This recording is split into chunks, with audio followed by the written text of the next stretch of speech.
5 minute और wait करते हैं, अगर आ गए तो ठीक, नहीं तो फिर 9-10 को स्टार्ट करेंगे।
स्लाइड विजिबल है सबको?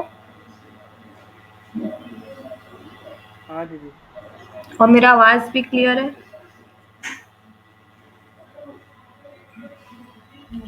जी दीदी।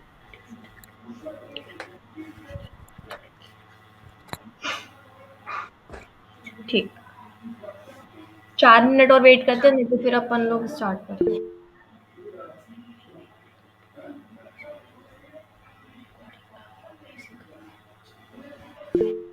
कौन कौन ऑनलाइन है?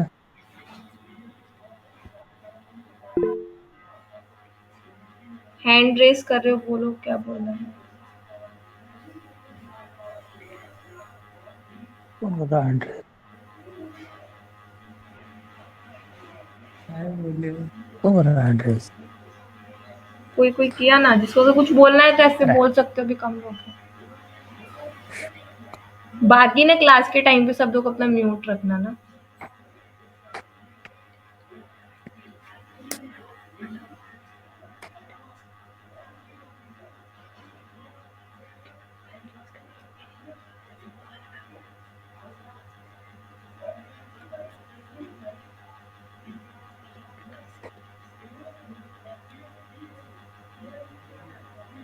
ये कौन है? रोहित? अच्छा, रोहित रोहित आश। दीदी हाँ दीदी, बोल। बोल बोल। एफसी भी नहीं पढ़ाइएगा? वो भी कल परसों से चालू करेंगे, चिंता मत करो।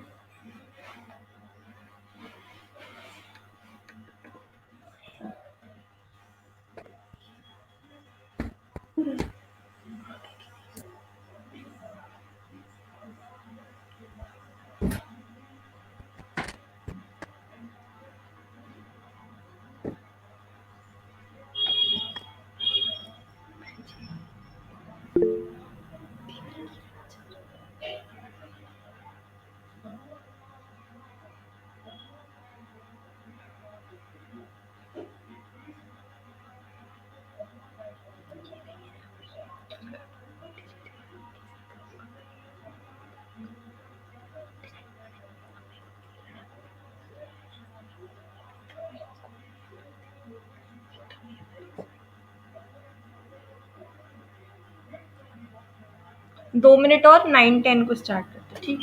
अभी और लोग भी ज्वाइन हो रहे हैं। ओके दीदी।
चलो ठीक है, तो अपन लोग स्टार्ट करते हैं। तो सबसे पहले तो देखो, सी के लिए सबसे इम्पोर्टेंट है टेक्स्ट बुक्स, ठीक है?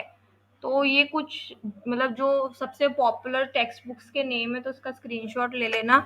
इनमें से मैं जो है सेकंड नंबर वाला फॉलो कर रही होंगी, programming programming in ANSI C by E Balagurusamy, ठीक है? और ये हम लोग के कॉलेज में लाइब्रेरी में अवेलेबल भी है, तो किसी को पढ़ना हो तो इशू करा लेना, बाकी मैं पीडीएफ इसका भेज दूंगी, ठीक। इसके बाद स्टार्ट करते हैं। तो सबसे पहले एकदम बेसिक से, क्योंकि आज फर्स्ट क्लास है, तो बहुत लोग को कंप्यूटर के बारे में पता होगा डिटेल में, बहुत लोग को नहीं मालूम होगा। आवाज़ वगैरह तो क्लियर है ना सब?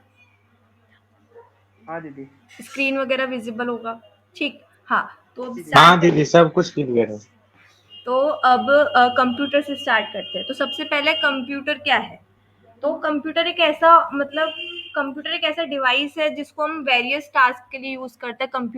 कंप्यूटर का जो स्टार्टिंग जो इनिशियल डेवलपमेंट था, वो बेसिकली कंप्यूटिंग के लिए यूज हुआ था, मतलब स्टार्ट हुआ था कैलकुलेशंस के लिए। फिर धीरे धीरे जनरेशन बाय जनरेशन मतलब प्रोग्रेस हुआ और फिर डेवलपमेंट हुआ, ठीक है? तो कंप्यूटर के सबसे पहले आता है कंपोनेंट्स। तो सब जो कंप्यूटर के कंपोनेंट्स है, उसमें क्या क्या कंपोनेंट्स आते हैं? इनपुट डिवाइस, आउटपुट डिवाइस, ठीक है, सीपीयू और मेमोरी। मतलब मेमोरी जो है सीपीयू के ही पार्ट में आती है, मेमोरी। लेकिन मेमोरी क्या है, सबसे ज़्यादा इंपॉर्टेंट है, बिकॉज अगर हमारे पास स्टोरेज ही नहीं होगी, तो हम जितने भी ऑपरेशंस परफॉर्म कर रहे हैं वो हम स्टोर नहीं करेंगे, तो उसका कुछ फ़ायदा नहीं है। तो सबसे पहले इनपुट डिवाइसेस क्या होते हैं, ये तो तुम लोग को पता ही होगा कि ऐसे डिवाइसेस जिनके थ्रू हम जो है कंप्यूटर को इंस्ट्रक्शंस देते हैं, ठीक है? इसको हम अलग से इंसर्ट करते हैं, जैसे माउस हो गया, कीबोर्ड हो गया। मोस्टली जो इनपुट डिवाइसेस होते हैं वो इलेक्ट्रोमैकेनिकल होते हैं। तो मतलब हम कुछ ना कुछ मैकेनिकल एनर्जी, लाइक कीबोर्ड में हम क्या यूज कर रहे हैं, हम उसको प्रेस कर रहे हैं बटन को। माउस है तो माउस का जो कर्सर है उसको हम मूव कर रहे हैं ना, उसको रब कर रहे हैं सरफेस से, उसकी वजह से वो हो रहा है, वर्क कर रहा है।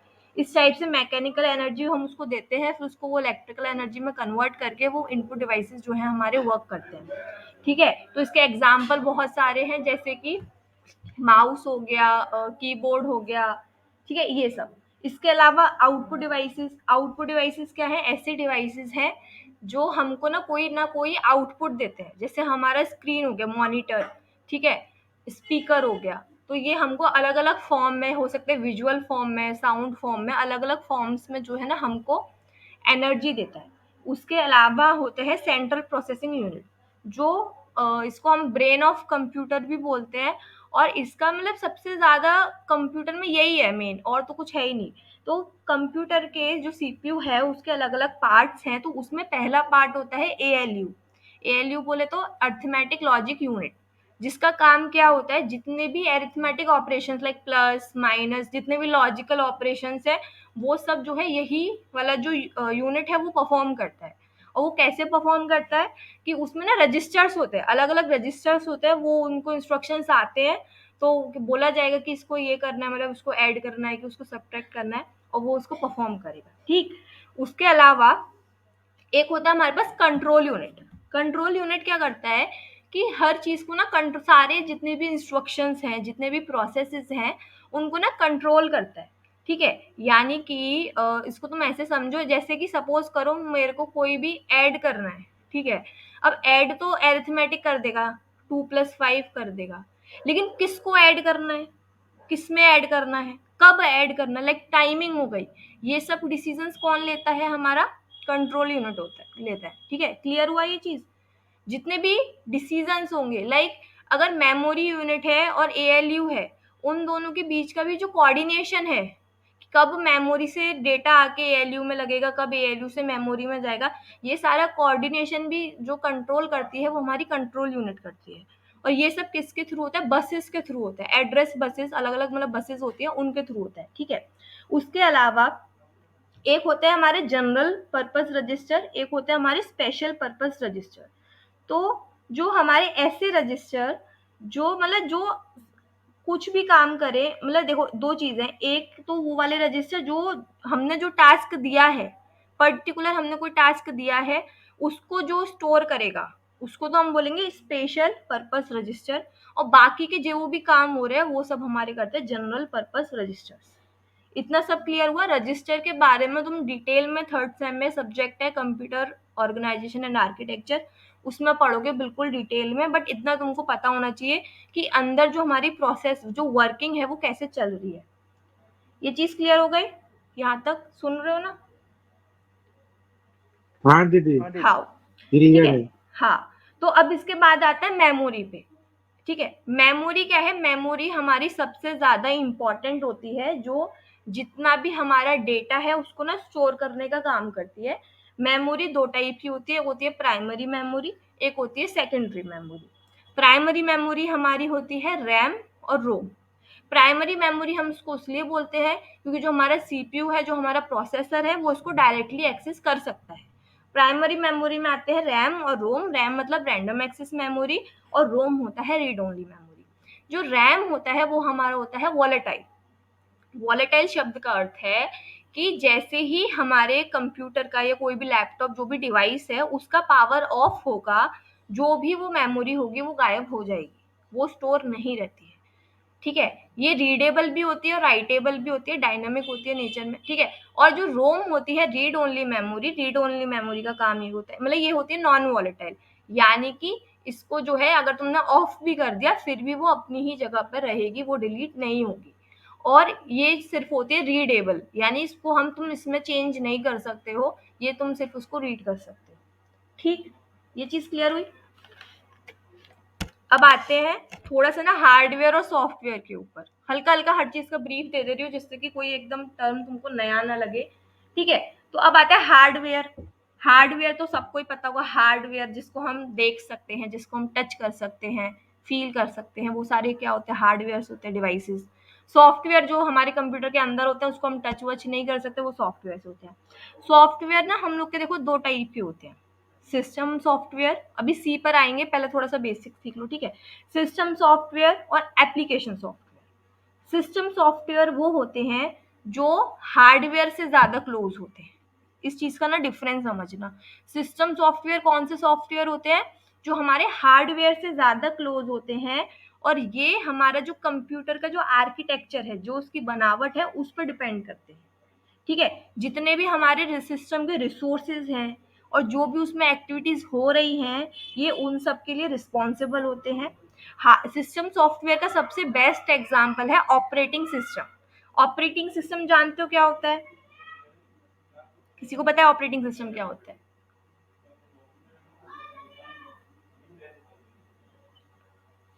कोई भी हल्का फुल्का कुछ भी आइडिया हो ऑपरेटिंग सिस्टम क्या हो? अच्छा, जरा एग्जांपल ही दे दो ऑपरेटिंग सिस्टम के। मतलब वही ना, जो मतलब ओएस आता है अपना, जो भी हर हर समय सा हमेशा मतलब वर्जन उसका अपडेट होते रहता है, मतलब कि जो भी परफॉर्म देखो, जो भी ऑपरेटिंग सिस्टम सबसे इजी विंडोज हुआ, विंडोज हमारा ऑपरेटिंग सिस्टम है। ठीक है, एंड्रॉइड हुआ, यूनिक्स हुआ, मैक ओएस का तुमने नाम सुना होगा। हाँ, जो सिस्टम को हमें ऑपरेट करने में मदद करते हैं। हाँ, ये भी सही है। देखो, ऑपरेटिंग सिस्टम क्या होता है, इसको तो मतलब एकदम आम आम भाषा में बोलो। मैनेज करने में भी दीदी मदद करता है, उसको हाँ, भी तो बोल सकते हैं। हाँ, तो ये जो है ना बीच, बेसिकली ये होते हैं दलाल, ये होते हैं बीच के।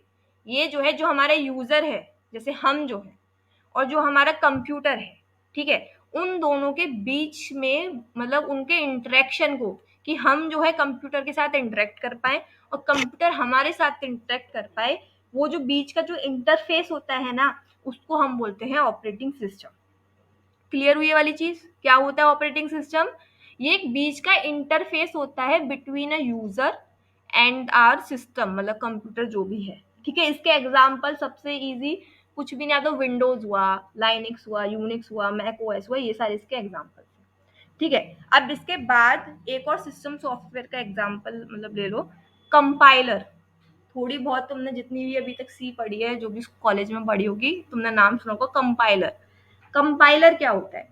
कंपाइलर भी एक सिस्टम सॉफ्टवेयर है जो एक प्रोग्राम को, जो हाई लेवल लैंग्वेज में लिखा हुआ है, उसको ना मशीन लैंग्वेज में कन्वर्ट करता है। अब हाई लेवल क्या है, मशीन क्या है? हाई लेवल लैंग्वेज वो लैंग्वेज है जो इंसान समझ सकते हैं, और मशीन लैंग्वेज वो लैंग्वेज है जो कंप्यूटर समझ सकता है। इस चीज को समझ रहे हो? जैसे हाई लेवल लैंग्वेजेस में क्या होगा, सी, सी प्लस प्लस, जावा, ये जितनी भी लैंग्वेजेस है, ये सारी क्या है, हाई लेवल लैंग्वेजेस है। ठीक है। और दूसरी चीज क्या है कि ना कंपाइलर जो है ना उसको ना पहले से उस लैंग्वेज का ना सिंटेक्स पता होता है, उसी के हिसाब से तो वो उसको कंपाइल करता है। तो ये वाली बात याद रखना है, हर लैंग्वेज का ना अपना खुद का कंपाइलर होता है। ऐसा नहीं है कि तुम सी के कंपाइलर से जावा का कोड रन कर रहे हो, तुम बोल रहे हो कि इसमें तो एरर ही एरर आ रहे हैं। ठीक है, तो क्या सी का कंपाइलर अलग होगा, पाइथन का कंपाइलर अलग होगा। इस चीज को समझ रहे हो? जैसे सपोज करो तुम लोग को हिंदी और इंग्लिश आती है, अब मैं तुमको कोई फ्रेंच में कुछ भी ऐसा कुछ दूसरा भाषा का वो दे दूं, क्या बोलते हैं, टेक्स्ट, तो उसको तुम रीड कर पाओगे? नहीं कर पाओगे। क्यों? क्योंकि तुम्हें अपनी लैंग्वेज आती है ना, उसकी लैंग्वेज थोड़ी ना आती है। ऐसी कंपाइलर को वो जिस चीज का कंपाइलर है उसको वही लैंग्वेज आती है, उसको दूसरी लैंग्वेज नहीं आती है, उसके अकॉर्डिंग वो सिंटेक्स फिर गलत होगा। ये चीज क्लियर हो गई?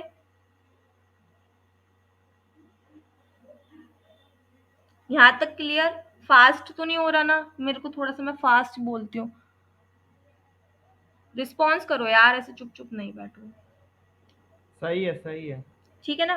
ठीक। अब सही है इसके दीदी, सही है। हाँ, अब सिस्टम सॉफ्टवेयर के अलावा जो दूसरा टाइप होता है सॉफ्टवेयर का, वो होता है एप्लीकेशन सॉफ्टवेयर। तो एप्लीकेशन सॉफ्टवेयर को मैं ज्यादा डिटेल में नहीं बोलूंगी, वो तो वही सारे जो एप्स तुम लोग यूज करते हो, जैसे वर्ड प्रोसेसिंग के लिए, इमेज एडिटिंग के लिए, स्प्रेडशीट के लिए, एक्सेल वगैरह, ये जितने भी हो गए ना, ये सारे हमारे क्या होते हैं, एप्लीकेशन सॉफ्टवेयर होते हैं। ठीक है, यहाँ तक हो गया क्लियर। अब इसके बाद हम आते हैं प्रॉपर प्रोग्रामिंग के ऊपर। ठीक है, ये कंप्यूटर का डिफाइन है, devices which can be instructed to carry out arithmetic and logic operation automatically, Wikipedia के हिसाब से। अब इसके बाद हम आते हैं प्रोग्रामिंग के ऊपर। तो प्रोग्रामिंग जब भी तुम करोगे किसी भी चीज की, किसी भी लैंग्वेज में करोगे, तो सबसे पहले तुम्हारे पास एक ना प्रॉब्लम होनी चाहिए। प्रॉब्लम को तुम ढंग से डिफाइन करोगे। तुम प्रोग्राम लिख रहे हो, तुम किस चीज का प्रोग्राम लिख रहे हो? ठीक है, और यही ना सबसे ज्यादा इम्पोर्टेंट स्टेप होता है, क्योंकि अगर तुमने ढंग से प्रॉब्लम को समझ लिया तो तुम उसका आधा सोल्यूशन तो तुमको वैसे ही मिल जाएगा। ठीक है, तो सबसे पहले हम आते हैं प्रोग्रामिंग के ऊपर। तो प्रोग्रामिंग में सबसे ज्यादा इम्पोर्टेंट जो होता है वो होता है एल्गोरिदम। यानी कि पहले ना तुम लॉजिक बिल्ड करो। अब एक बात बताओ, अब तुम कोई भी एक प्रोग्राम लिख रहे हो, तुम डायरेक्ट लिखने बैठ गए, तुमने सोचा ही नहीं कि मुझे उसका कुछ भी कैसे करना है, नहीं मालूम, तो क्या होगा ना, तुमको दिक्कतें आएंगी। क्यों?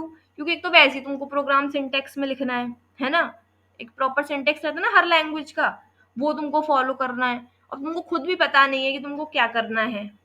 तो हमेशा ये चीज इम्पोर्टेंट याद रखो कि तुम कोई भी प्रोग्राम जब लिखोगे तो तुम्हारे दिमाग में या फिर पेपर पे लिख लो तो सबसे बेस्ट है, एक लॉजिकल सोल्यूशन होना चाहिए, एक लॉजिक होना चाहिए जिसमें तुमको जो एक स्टेप बाय स्टेप पता हो कि तुम क्या करने वाले हो।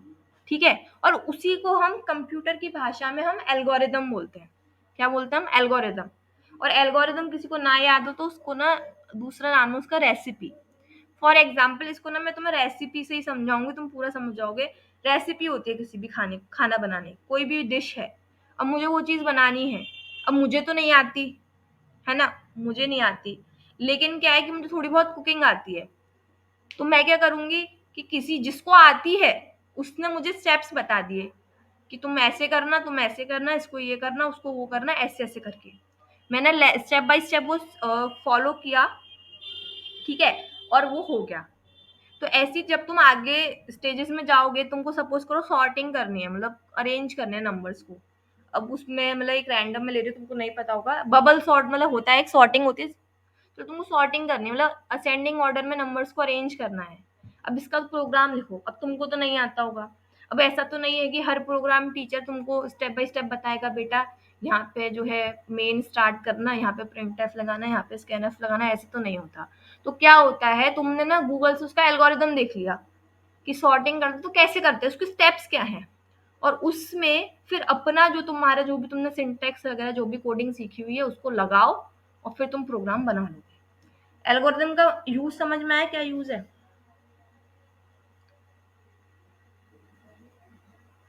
हेलो?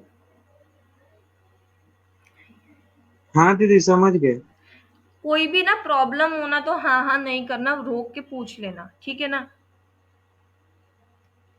तो एक ना पहले एग्जाम्पल लेते हैं उसके बाद ना मैं थोड़ा सा और इसको डिटेल में समझा दूंगी कुछ कुछ, क्योंकि ना एल्गोरिदम पे 8 नंबर का क्वेश्चन पक्का है। What is algorithm, what is it's, मतलब उसके फीचर्स, उसके यूज, उसका एप्लीकेशन, कुछ भी आ जाएगा, डिफरेंस आ जाएगा कुछ ना कुछ एल्गोरिदम और फ्लो चार्ट के बीच में। बट इस टाइप का एक क्वेश्चन यूनिट 1 में जरूर आएगा। ठीक है, तो जैसे सपोज करो मेरे पास ये फॉर्मूला है, ठीक है, अब इसका मुझे ना इस वाले का जो पहला वाला फॉर्मूला है इसका ना मुझे वो लिखना है एल्गोरिदम। तो मैं कैसे लिखूंगी? एल्गोरिदम का फर्स्ट प्रॉपर्टी ये है कि उसका एक स्टार्ट होगा और उसका एक एंड होगा। ठीक है, तो अब सबसे पहले तुम क्या लिख दोगे? स्टेप 1 स्टार्ट, यानी हमारा प्रोग्राम स्टार्ट हो गया। अब तुम मुझे खुद बताओ कि अगर मुझे ये वाला फॉर्मूला जो ये सेल्सियस वाला सेल्सियस में कन्वर्ट करने का है, अगर मुझे ये अप्लाई करना है तो मुझे सबसे पहले क्या चाहिए? खुद देखो इसको, क्या चाहिए? बोलो यार, तो ऐसे चुप चुप नहीं बैठो, फिर मजा नहीं आएगा। बोलो, बताओ ना क्या चाहिए? फॉर्मूला देखो, सामने फॉर्मूला लिखा हुआ है। अब बताओ मुझे सबसे पहला स्टेप मेरा क्या होना चाहिए अगर मुझे इस फॉर्मूले में कन्वर्जन करना है तो? Please respond, am I Audible?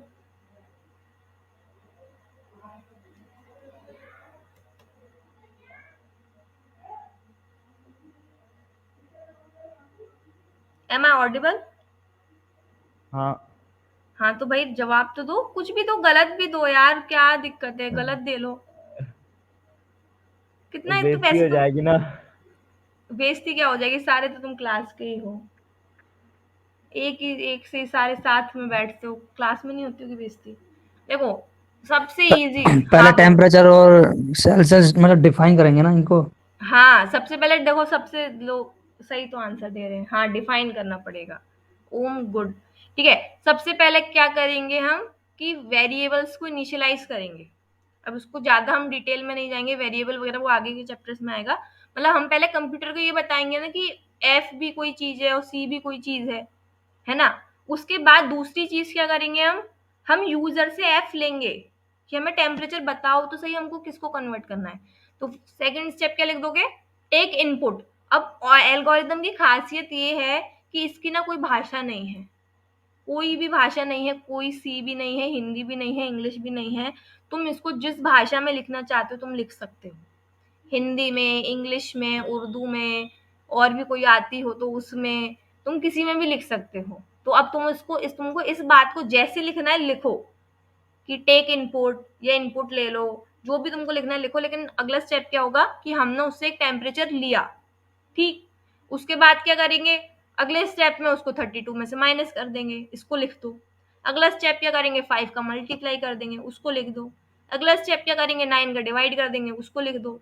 अगला स्टेप क्या करेंगे कि एक हमारे पास एक कुछ ना कुछ वैल्यू आई होगी, उसको सी में स्टोर कर देंगे, उसको लिख दो। फिर क्या, सी जो है एज आउटपुट हम उसको यूजर को दे देंगे, प्रिंट करा देंगे, उसको लिख दो, और लास्ट में एंड। समझ गए?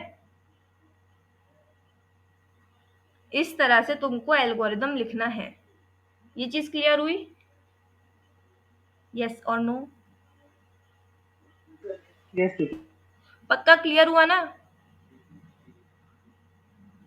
ठीक है, और ये वाली बात याद रखना कि ना एल्गोरिदम में ना कभी भी हमारे को एक स्पेसिफिक आउटपुट नहीं मिलेगा। फॉर एग्जाम्पल, कुकिंग की रेसिपी पढ़ने से डिश बन जाती है क्या? डिश मिल जाती है बनी बनाई? नहीं मिलती है ना। हेलो, हाँ ना तो बोलो यार, तुम ऐसे चुप चुप बैठे हुए हो। नहीं मिलती है, नहीं मिलती है। नहीं मिलती है ना। ऐसे ही जो है ना, एल्गोरिदम से हमको आउटपुट नहीं मिलता है। आउटपुट के लिए तो तुम्हें प्रोग्राम लिख के उसको कंपाइल करके और जो है सब वो सब करना पड़ेगा। एल्गोरिदम बस ये है कि तुमको ना एक वे बताता है, ठीक है ना, तुमको एक वे बताता है कि तुमको कैसे कैसे जाना है, मतलब तुम्हारा रास्ता बताता है। ये चीज क्लियर हुई? अब एक तो एल्गोरिदम को लिखने के दो तरीके होते हैं। एक तो जो आसान भाषा में तुमने लिख दिया, हिंदी इंग्लिश ऐसे भी। एक और दूसरा तरीका होता है फ्लो चार्ट की मदद से। ठीक है, तो फ्लो चार्ट में ना कुछ कुछ मीनिंग्स हैं। जैसे सबसे पहले ये जो ओवल वाला शेप है उसमें स्टार्ट लिख के, ये हमारा काम करता है इनिशिएटर, यानी कि हम ये बता रहे हैं यहाँ से हमारा जो एल्गोरिदम है, ये म्यूट कर लो, जो अभी नहीं, जब बोलना हो तब ऑन करना, फिर ऑफ कर लेना, ठीक है। तो जो हमारा ये जो स्टार्ट है, ये ना इनिशिएटर है, यानी कि किसी भी इंसान को ये बताएगा यहाँ से हमारा एल्गोरिदम चालू हो रहा है, ठीक। उसके बाद जो कनेक्टर, ये जो एरो है, ये एरो जिधर भी जा रही होगी, नीचे ऊपर, वो बताएगी कि स्टार्ट के बाद हम यहाँ पर आए हैं। उसके बाद ये जो पैरेललोग्राम है, ये हमेशा इनपुट और आउटपुट, अगर तुमको कहीं भी बीच में इनपुट लेना है या आउटपुट लेना है, तो उसको जो है ना तुम पैरेललोग्राम वाली शेप में ही लिखोगे, ठीक। और कोई भी प्रोसेस हो रही है, कि जैसे मतलब तुम कुछ भी क्या बोलूं, तुम कुछ भी मतलब लूप वूप चला रहे हो या कुछ भी प्रोसेस कर रहे हो, तो वो सारी इसमें लिखी जाएगी रेक्टेंगल में। और ये जो डायमंड वाला है, ये आता है डिसीजन के लिए। डिसीजन मतलब जैसे इफ एल्स करते हैं ना, अगर ये इससे छोटा होगा क्या, ये वाला जो चीजें हैं, ये डिसीजन के लिए हमारा आएगा ये डायमंड। और लास्ट में ये एंड के लिए ये सेम ओवल, ये होता है टर्मिनेटर, कि यहाँ पे ऑफिशियली हमारा एल्गोरिदम खत्म। तो अगर फ्लो चार्ट एग्जाम में बनाने को आता है, या मतलब अगर तुम नॉर्मली भी, ये एल्गोरिदम और फ्लो चार्ट जो है एग्जाम के अलावा भी इम्पोर्टेंट इसलिए है, क्योंकि जब तुम बड़े प्रोग्राम्स पे, अभी मैं वो हेलो वर्ल्ड और सम की बात नहीं कर रही हूँ, जब तुम बड़े प्रोग्राम्स पे काम करोगे ना, तो तुमको इस चीज की जरूरत पड़ेगी, तभी तो तुमको पता लगेगा क्या क्या लिखना है, कैसे लिखना है, किस रास्ते से जाना है, किस रास्ते से नहीं जाना है। और अगर तुम एल्गोरिदम बना लोगे, तो तुम्हारा 80% काम तो यूं ही हो जाएगा, क्योंकि तुमको एक रास्ता मिल जाएगा कि अच्छा मुझे ये प्रोग्राम लिखना है। क्लियर हुआ ये चीज? तो ये जो है, जो अभी पुराना वाला, हाँ, तो ये जो पुराना वाला भी जो मैंने एग्जांपल लिया था, इसको देखो, इसको ना इस तरह से हम फ्लो चार्ट में लिख सकते हैं। स्टार्ट किया, हमने एक इनपुट ले लिया एफ, फिर ये हमने प्रोसेस डाल दी इसमें डायरेक्ट ही, कि ये जो है कंप्यूटर सॉल्व कर लेगा इसको, और फिर प्रिंट करा देगा, और यहाँ पे हमारा खत्म। और इसी का ये दूसरा वाला एग्जाम्पल ये हो गया।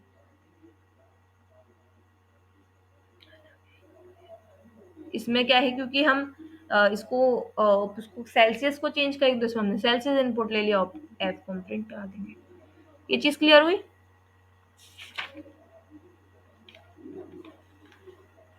हाँ दीदी मेरा एक क्वेश्चन था, हाँ बोल।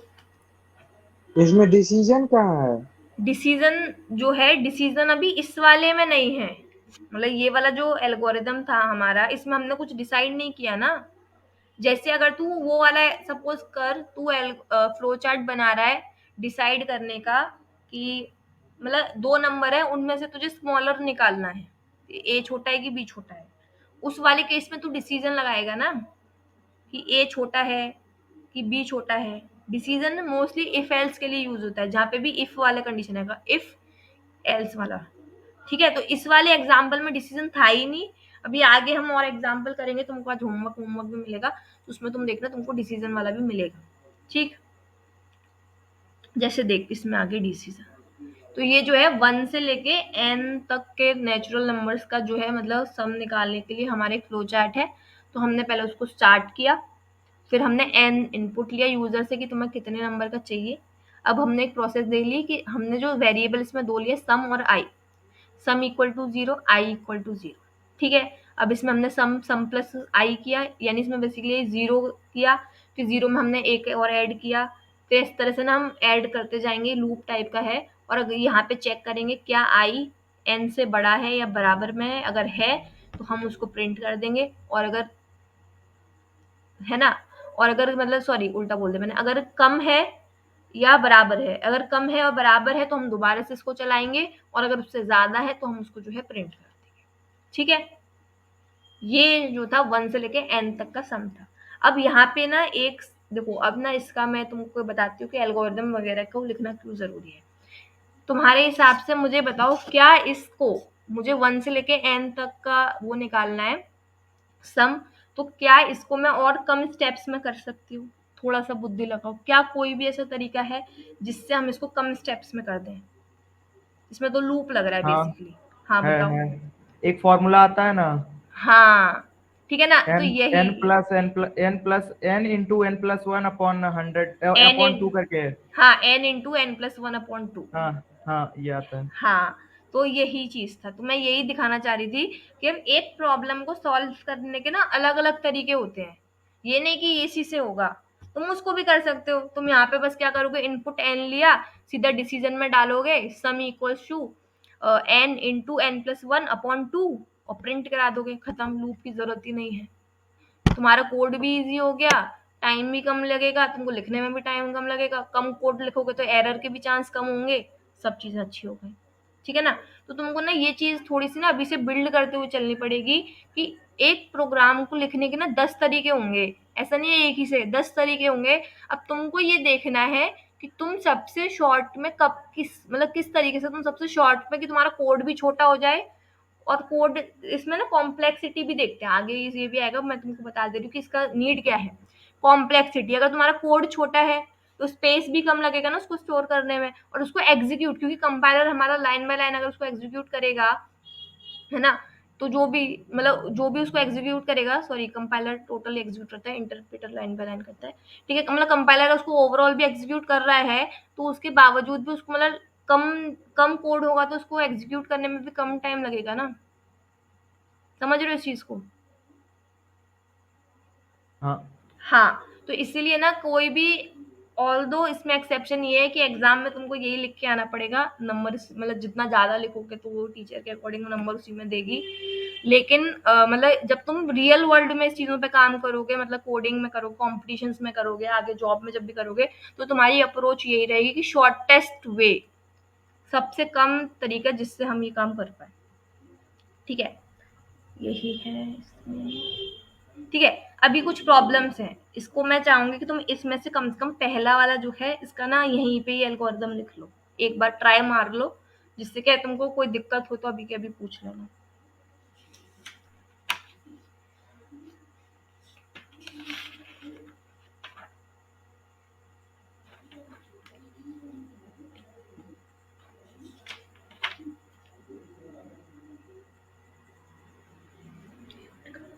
फाइव मिनट्स दे रही हूँ, लिख लो, उसके बाद फिर एक दो चीज़ और डिस्कस करते हैं, फिर उसके बाद क्लास को एंड करेंगे, क्योंकि अब इसमें वैसे और कुछ है नहीं। अभी मैंने, आज का हमारा मेन टॉपिक एल्गोरिदम ही था।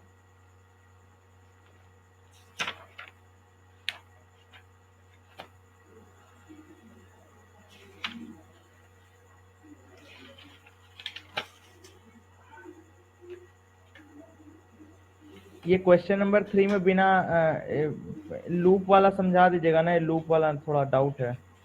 लूप वाला, 3 में लूप लगेगा ना, 10 टाइम्स लिखना हाँ, पड़ जाएगा ऐसे, नहीं तो लूप वाले में देखो थोड़ा डाउट है। लूप में जो है ना, अगर तुम इसको फर्स्ट प्रॉपर, हाँ बोल, क्या बोल रहा था, कोई कुछ बोल रहा था क्या। मयंक बोल। ये हो गया, मतलब फर्स्ट हो गया, सेकंड हो गया, फोर्थ हो गया, थर्ड नहीं बना। देखो थर्ड के लिए ना, इसमें एक तरीका तो वही है कि तुम 10 बार प्रिंट करा दो, ठीक है। दूसरा तरीका है या लूप लूप के लगा लिए, लो। हाँ, तो लूप के लिए तुम क्या करोगे, इसमें ना एक तुम वेरिएबल लोगे आई, जो काउंट करेगा कि लूप तुम्हारा कितनी बार चल रहा है।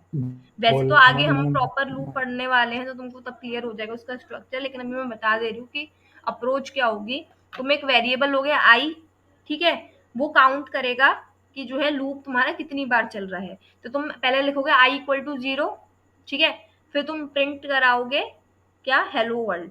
उसके बाद फिर से ना तुम क्या डालोगे, अब इसमें डालोगे तुम डिसीजन स्टेटमेंट, चेक करोगे क्या आई हमारा 10 से छोटा है या बराबर है, नहीं सॉरी 10 से छोटा है। अगर आई हमारा 10 से छोटा है तो वो जो एरो है दोबारा से तुम शुरू में ले दोगे, ठीक है, और आई प्लस वन कर दोगे, i equal to i plus one, और उसको जो है दोबारा से शुरू में ले जाओगे, तो फिर वो दोबारा से वही आएगा।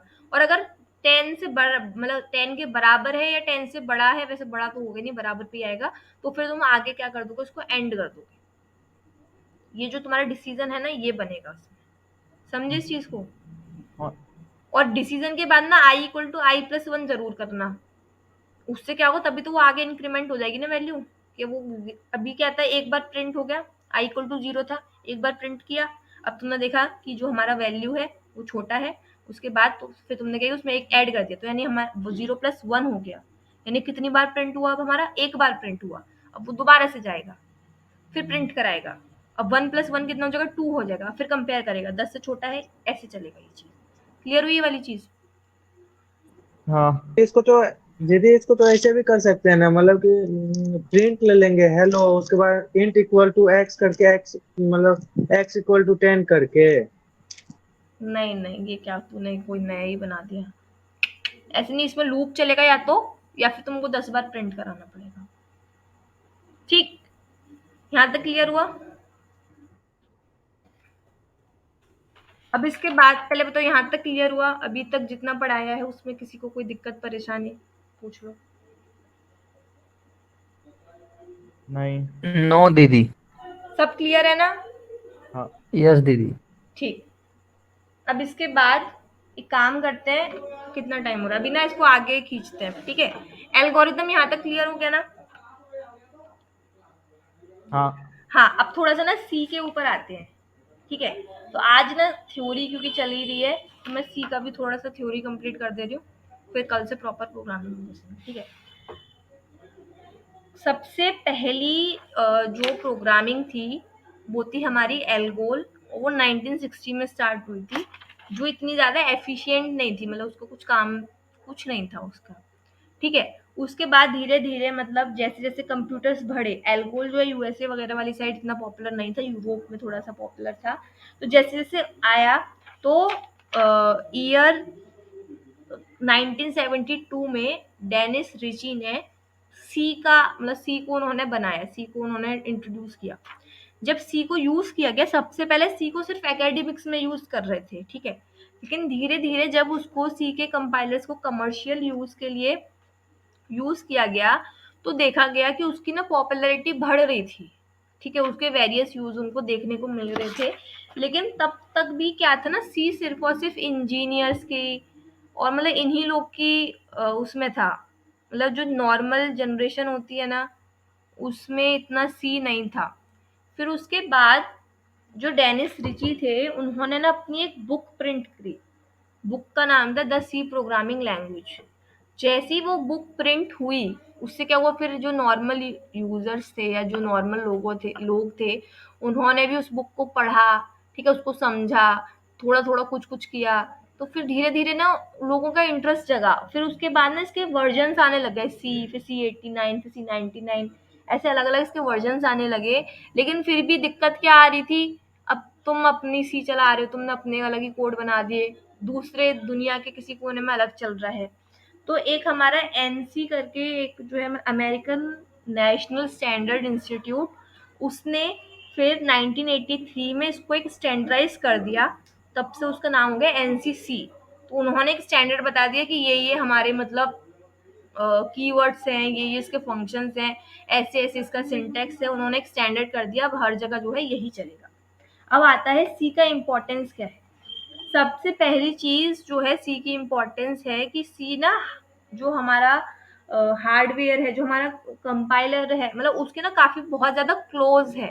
मतलब जैसे तुम पाइथन में देखोगे ना, पाइथन जो है ना हमारी मोस्टली ना उसमें जो फ्रेजेस है इंग्लिश के हैं, और उसमें तुम फंक्शंस का यूज़ करते हो, बिल्ट इन फंक्शंस का सारे ही। मतलब तुम अगर चाहो ना, जो कोड तुम सी में 2 पेज में लिखोगे ना, उसको तुम पाइथन में 2 लाइन में भी लिख सकते हो। बल्कि 2 लाइन में आराम से कर दोगे तुम, ठीक है? लाइक तुम ऐड करने के लिए 2 नंबर को ऐड करने के लिए भी तुम अच्छा खासा सी में 5 से 6 लाइन का होता है। पाइथन में तो तुम सिर्फ लिखोगे ना प्रिंट a प्लस बी, तो वो प्रिंट होके आ जाएगा, और कुछ लिखना ही नहीं है तुमको, ठीक है ना? यस दीदी। हाँ, तो ना ये वाली चीज़ है। तो इसलिए जो सी का इम्पोर्टेंस है, सबसे पहले तो ये है कि वो बहुत ज़्यादा ना फास्ट है, क्योंकि अब तुमने लिखा प्रिंट ए प्लस बी। अब जो पाइथन है, पहले ना उसको मतलब वो जो इंग्लिश में तुमने लिखा है, पहले उसको कन्वर्ट करेगी, फिर मतलब अलग अलग प्रोसीजर होगी। लेकिन सी में जो है ना, तुमने उसको इतने ज़्यादा इजीली लिख दिया होगा कि उसको ना वो ज़्यादा मतलब ज़्यादा फास्ट उसको सॉल्व करेगी। जैसे मतलब एक एग्जांपल लेके कि एक ना एक लैंग्वेज है, बेसिक एक लैंग्वेज थी, पुराना अब इतना यूज़ नहीं है उसका। अगर तुम 0 से लेके 15,000 तक के वैल्यूज़ को प्रिंट कराते हो, तो सी में ना 50 सेकंड्स लगेंगे। सॉरी, सी में उसको काम करने को 1 सेकंड लगेगा, लेकिन बेसिक जो दूसरी लैंग्वेज है उसमें 50 सेकंड्स लगेंगे। मयंक बोल। देखिए तो भेजे हैं, तो सही है क्या? सही है, देख ली मैं। मतलब इसको प्रॉपर मैं अभी तेरे को बाद में देख के बताऊँगी। अभी उसको देखते बट तेरे को बता दूँगी, ठीक है?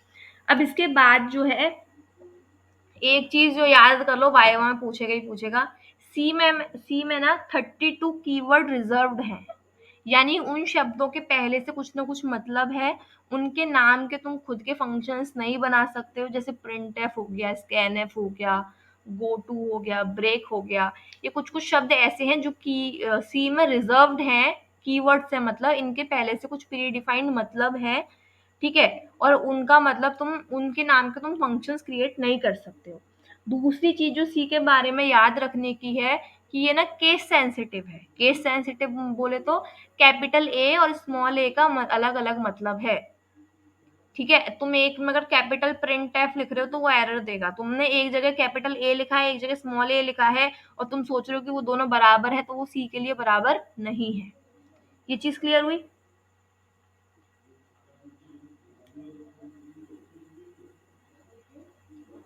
यहाँ तक क्लियर हुआ?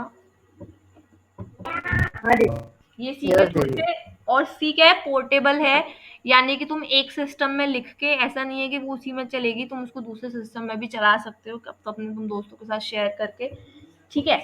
अब इसके बाद इसके ना फंक्शंस पे आते हैं। अब एक सेकंड, मुझे कोई प्रोग्राम ढूंढने दो, कैसे दिखाऊं?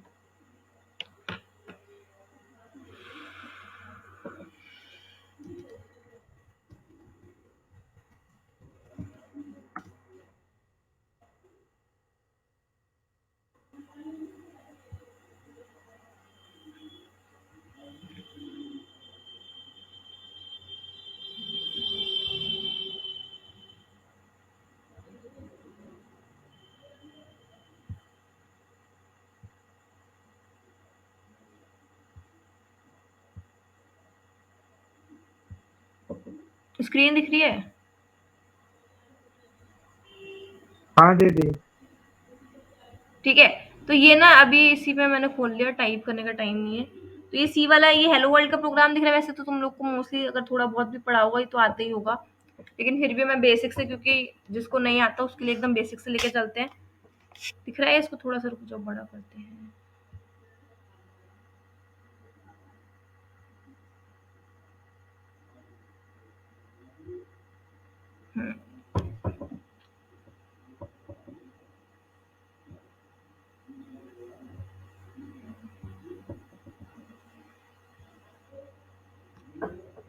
इसको देखो, इसमें ना ये वाला, ये जो double slash simple C program है ना, यहाँ से देखो। अब क्या दिक्कत है भाई? ठीक है, तो ये वाला जो है ना, इसको देखो, ये हमारा जो है ना बेसिक सी का प्रोग्राम है, ठीक है। तो जो डबल स्लैश होता है, अरे यार क्या है, ठीक है, जो डबल स्लैश होता है वो बेसिकली किसके लिए होता है? कमेंट के लिए होता है, ठीक है। तो वैसे ना एक ऐसे भी लिख सकते हो, स्लैश और फिर स्टार, और फिर उसके बाद जो भी कमेंट है वो लिख लो, फिर स्टार और फिर स्लैश, ये भी कमेंट के लिए होता है, ठीक है। तो ये है हमारा बेसिक प्रोग्राम हेलो वर्ल्ड का। इसमें जो हैश इंक्लूड stdioh है, तो stdio.h का मतलब होता है स्टैंडर्ड इनपुट आउटपुट लाइब्रेरी। तो इसको लिखने से ये होगा कि जो प्रिंट एफ, स्कैन एफ तुम यूज कर रहे हो, वो उस लाइब्रेरी में से वो खुद ही ले लेगा कि हाँ चलो इसका ये मतलब है, ये चल रहा है, ठीक है। इसके बाद आता है मेन फंक्शन। ये जो मेन फंक्शन होता है, बोल रहा है उदित कुछ? ये अगर कमेंट अगर नहीं लिखने कमेंट नहीं लिखेंगे तो देखो, कमेंट नहीं लिखने से कोई फर्क पड़ता नहीं है, लेकिन क्या है कि अगर तुम अपने आप को फ्यूचर में लेके सोचो कि तुमने कुछ बड़ा सा प्रोजेक्ट बनाया है, उसको कोई और भी बच्चा आके पढ़ेगा, उसको समझेगा, तो उसका वो बेचारा दिमाग घुमाता रहेगा, ये क्या किया, वो क्या किया, कैसे किया। इससे अच्छा तुम उसको कमेंट में डाल दोगे, तो क्या है, उसको आसानी से समझ में आ जाएगा। और कमेंट को क्या है, कंपाइलर एग्जीक्यूट, मतलब उसको कंपाइल नहीं करता है वो। तो ऐसा तो नहीं है कमेंट लिखने से तुम्हारा एग्जीक्यूशन टाइम बढ़ रहा है, वो तो सेम वही रहना है। तो इसलिए जो है हम लोग ये प्रिफर करते हैं कि हम ज्यादा से ज्यादा जो है ना कमेंट लिखें, जिससे कि अगर बड़ा प्रोग्राम है तो आगे आने वाली पीढ़ियां जो भी पढ़ रहा है उसको समझ में आ जाए, ठीक है। उदित कुछ बोल रहा था क्या तू? यही यही पूछ रहा था। अच्छा ठीक है ना। अब आते हैं ये मेन। तो मेन जो फंक्शन होता है हमारा, मेन फंक्शन हमको ये बताता है कि ये जो प्रोग्राम है, वो मेन जो प्रोग्राम का बॉडी है जो भी है, वो यहाँ से स्टार्ट होने वाला है, ठीक है। अगर उसके वैसे तो तुम सादा मेन भी लिख सकते हो, लेकिन अगर उससे पहले ये जो इंट और वॉइड है, ये जो है ना तुमको वो बताता है। जैसे अगर वॉइड है तो यानी कि इसका जो रिटर्न कुछ भी नहीं मिलने वाला, इसका कुछ कोई वैल्यू रिटर्न नहीं करेगा।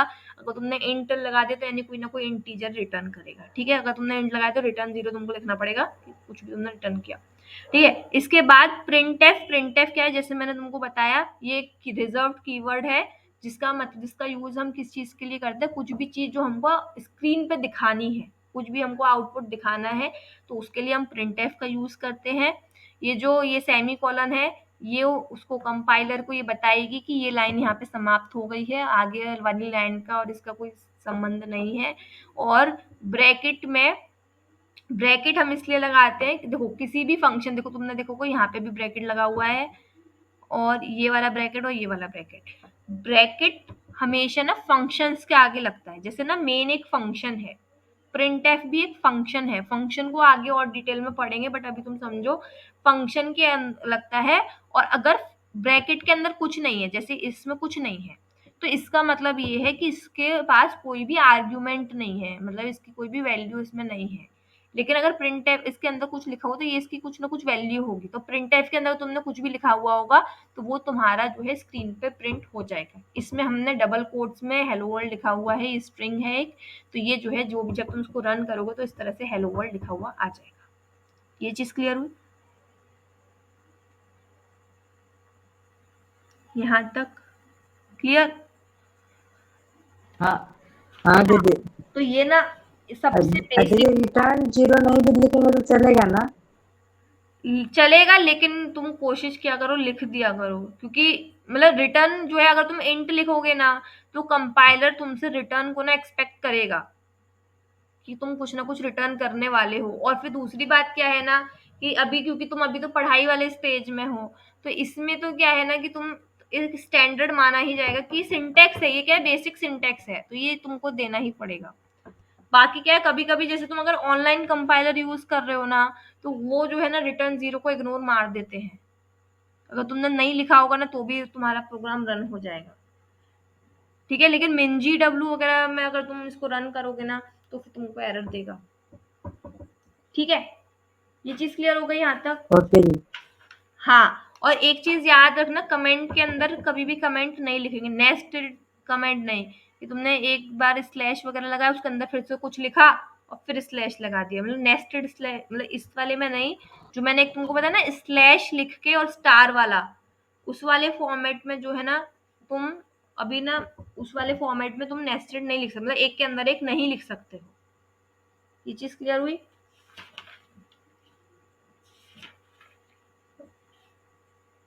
अब बताओ यहाँ तक क्लियर? थोड़ा सा ना इंटरेक्ट हाँ ना बोल दिया करो तो पता लग जाएगी हाँ चलो क्लियर हो। हाँ हाँ ठीक है, ये हो गया। अब इसके अलावा अभी पता मेन फंक्शन का तुमको समझ में आ गया ना। मेन फंक्शन सबसे ज्यादा इंपॉर्टेंट है, और उसकी एक चीज हमेशा याद रखना, किसी भी प्रोग्राम में हमेशा एक ही मेन फंक्शन रहेगा, 10-10 बार तुम नहीं लिख सकते हो, ठीक है।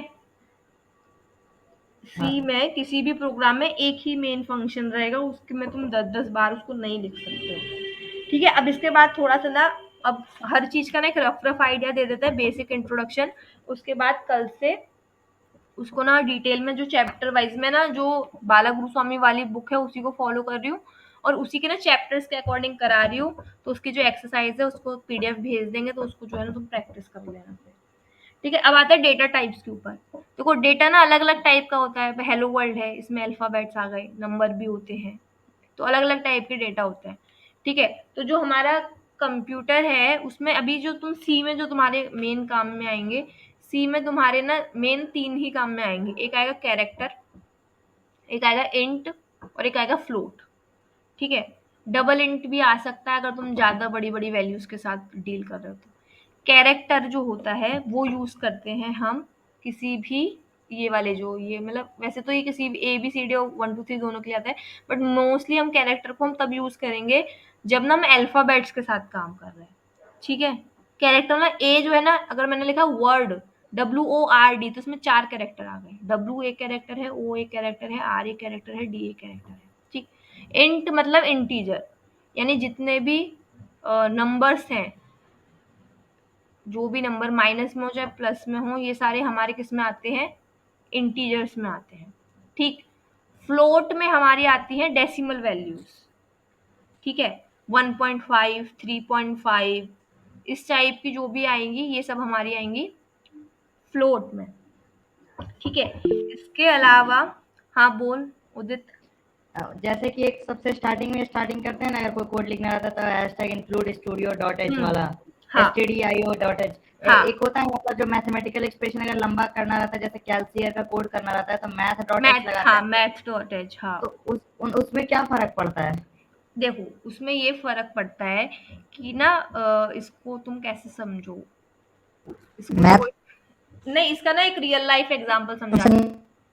एक इसका ना रियल लाइफ एग्जांपल पूछा समझाते सकते हैं हैं। ना उससे हम। एक सेकंड, नहीं, एक रियल लाइफ। जैसे एक बात बता, तुझे कोई भी इंग्लिश का कुछ पढ़ना है तो तू कौन सी बुक उठाएगा, इंग्लिश की बुक उठाएगा। ठीक है, अब तुझे अगर एसएसटी का कुछ पढ़ना है तो तू एसएसटी की बुक उठाएगा। अब ऐसा, अब तुझे पता है कि आज इंग्लिश का पीरियड नहीं है, आज सिर्फ एसएसटी का पीरियड है कॉलेज में, मतलब स्कूल में, तो इंग्लिश की बुक ले जाना बेवकूफी है, फिर लेके ही क्यों जाना, पढ़ाना तो है नहीं।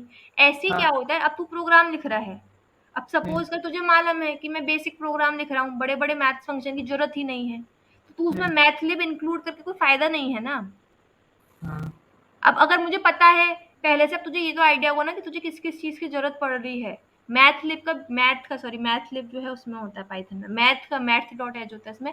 तो मैथ का जो बेसिक काम है वो ये है कि मैथ्स के फंक्शन आ जाएंगे, तो उसमें तू सीधा एवरेज वैवरेज यूज करेगा, वो सीधा ही हो जाएगा, तुझे पूरा कोड लिखने की जरूरत नहीं है। लेकिन तो जैसे कि खाली अगर इंक्लूड stdioh लगाते मतलब वो जो करते हैं, तो उसमें भी तो हम लोग खाली मतलब सबसेक्शन डिवीजन वगैरह तो कर ही पाते हैं, फार्मूला तो ले ही लेते हैं, तो फिर मैथ लगाने के बाद तो उससे अलग क्या फर्क पड़ा? मैथ ना हम ऐड सब्ट्रैक्ट के लिए नहीं लगाते हैं, वो ना जो एक्स जैसे पावर वगैरह तू यूज करता ना, जैसे अगर देख तुझे 2 की पावर मतलब 2 की पावर 4 निकालना है, तो तुझे ना जब तू stdioh लगाएगा ना, तो तुझे उसको एक्सप्लेन करना पड़ेगा कि 2 की पावर 4 क्या है, तो तू उसको लिखेगा 2 इंटू 2 इंटू 2 और इंटू 2। समझे इस चीज को। लेकिन अगर तूने मैथ वाला फंक्शन लगाया हुआ है तो तू सीधा एक्सपोनेंशियल लगाएगा, 2 एक्सपोनेंशियल 4 लिखेगा, वो समझ जाएगा, उसको सॉल्व कर देगा। ये तो बेसिक है, और भी मतलब बड़े बड़े जो भी मैथ्स के आगे के फंक्शंस होते हैं, ये प्लस माइनस पे नहीं, आगे के जो बड़े फंक्शन होते हैं वो उसके लिए है। और मैथ्स का ही नहीं, बहुत सारे, अगर तुम पाइथन, सी में तो इतनी कुछ है ही नहीं लाइब्रेरी, अगर तुम पाइथन में आओगे ना, पाइथन में तो क्या है, ग्राफ बनाने के लिए तुम्हारे पास अलग लाइब्रेरी है, डेटा क्लीन करने के लिए अलग लाइब्रेरी है, ऐप बनाने के लिए अलग लाइब्रेरी है, वेबसाइट बनाने के लिए अलग लाइब्रेरी है। तुमको अगर किसी वेबसाइट से डेटा को स्क्रैप करना है, डेटा निकालना है, स्टोर करना है, उसके लिए अलग लाइब्रेरी है। तो इस टाइप से जो है ना लाइब्रेरीज बनाई हुई हैं। और जो स्टैंडर्ड इनपुट आउटपुट है, इसमें मेनली ये प्रिंटर स्कैनर फिर बेसिक फंक्शंस रहते हैं जो हर उसमें लगते हैं, तो इसलिए तुमको अभी इसी को ही पढ़ाया गया है। ठीक। हम्म। और कोई सवाल? मयंक शायद हाथ उठा रहा था, कुछ बोलना है? दीदी फ्लोटिंग और डबल फ्लोटिंग के बीच का अंतर बताइए तो। देखो, अगर किसी भी शब्द के आगे डबल लगा है, इंट और double int, floating double int, तो वो सिर्फ साइज का अंतर है। जो साइज एक होती है ना कैपेसिटी, जो साइज कैपेसिटी होती है डबल फ्लोटिंग में, जस्ट फ्लोटिंग की ना डबल हो जाएगी। ठीक है, जैसे कि अब मैं तुमको एक एग्जांपल देती हूँ। इंट है तो इंट का साइज क्या होता है, 16 होता है। ठीक है, लेकिन तुम जैसे उसको 16 बिट्स, ठीक है, लेकिन तुम जैसे उसको ना डबल इंट कर दोगे या लॉन्ग इंट कर दोगे, लॉन्ग इंट, तो वो 32 हो जाएगा। क्लियर ये वाली चीज? ऐसी डबल है, मतलब फ्लोट है तो फ्लोट का साइज है हमारा 32, अब उसको तू अगर डबल कर देगा तो उसका साइज 64 हो जाएगा। ये फर्क है। और बताओ, और कोई? हाँ दीदी क्लियर हो गया। ठीक है, अभी इतना ही है। इसके अलावा ना मैं तुमको एक एक्सरसाइज शेयर कर दूंगी और उसके नोट्स भी है मेरे पास, वो शेयर कर दूंगी। अब तक का इतना पढ़ लेना, और फिर आगे जो है ना कल हम कांस्टेंट वेरिएबल्स और डेटा टाइप से स्टार्ट करें। ठीक है, ओके ओके, चलो bye. Bye, thank you good दीदी। नाइट।